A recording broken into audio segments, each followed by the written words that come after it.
ለዘላለም ይወደስ። ጌታ ለዘላለም ከፍ ይበል።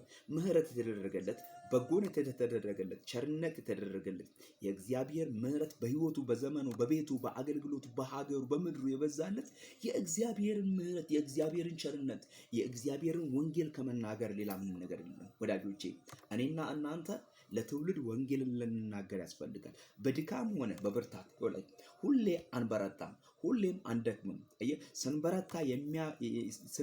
ስንደክም የሚያበረታ የእግዚአብሔር መንፈስ በእኛ ላይ አለ። በደከምን ጊዜ ስንጠራው ያበረተናል እግዚአብሔር።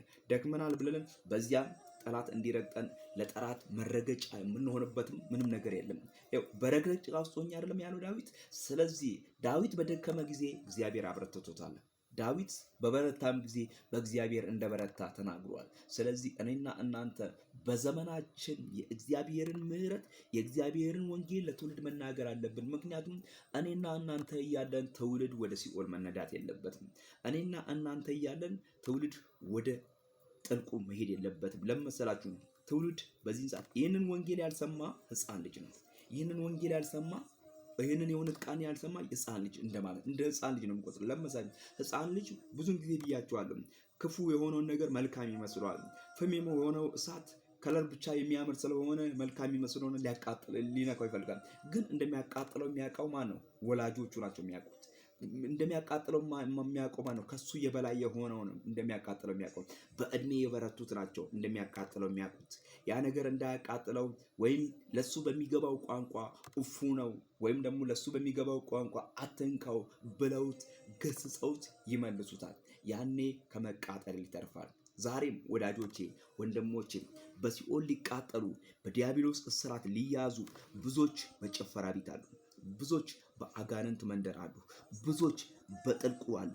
ብዙዎች ሰይጣን የሚዋጋቸው በኢየሱስ ክርስቶስ ትላንትና አባትና እናታቸውን የገደለ ሰይጣን ዛሬ ሊገድላቸው ቢፈልግ በጥልቁ ያሉ ብዙዎች አሉ።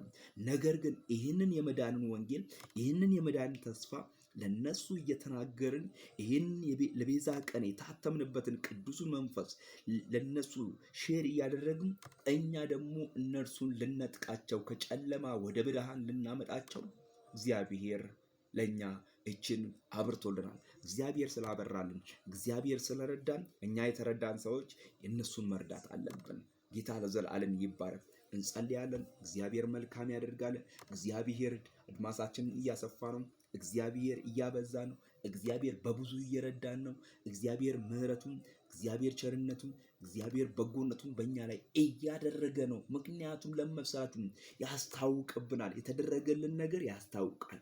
የበዛልን ነገር ያስታውቃል። የበዛልን ምሕረት በጣም እጅግ በጣም ያስታውቃል። እግዚአብሔር ከኛ ጋር እንዳለ፣ እግዚአብሔር እኛን እንደረዳን፣ እግዚአብሔር ከትላንትናው በበለጠ በኢየሱስ ክርስቶስም ምሕረቱን በእኔና በእናንተ እንዳደረገ ያስታውቅብናል። ስለዚህ እግዚአብሔር እንደረዳው ሰው ሆነን፣ ስለዚህ እግዚአብሔር እንዳገዘው ሰው ሆነን ከፍ አድርገን ይህን ወንጌል መናገር አለብን።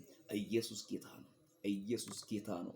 ስሙ ለዘላለም ይባረክ። በኢየሱስ ክርስቶስ ተናገሩ፣ አትፈሩ። በኢየሱስ ክርስቶስ አንደበታችሁ ዝም አይበል። በኢየሱስ ክርስቶስ ዝም አይበል አንደበታችሁ። በኢየሱስ ክርስቶስ እግዚአብሔር የከፈተው አንደበት በኢየሱስ ስም ዝም አይበል። ተናገሩ በኢየሱስ ክርስቶስ፣ በጌታ በኢየሱስ ክርስቶስ፣ በጌታ በኢየሱስ ክርስቶስ ጌታ ለዘላለም ይባርካችሁ።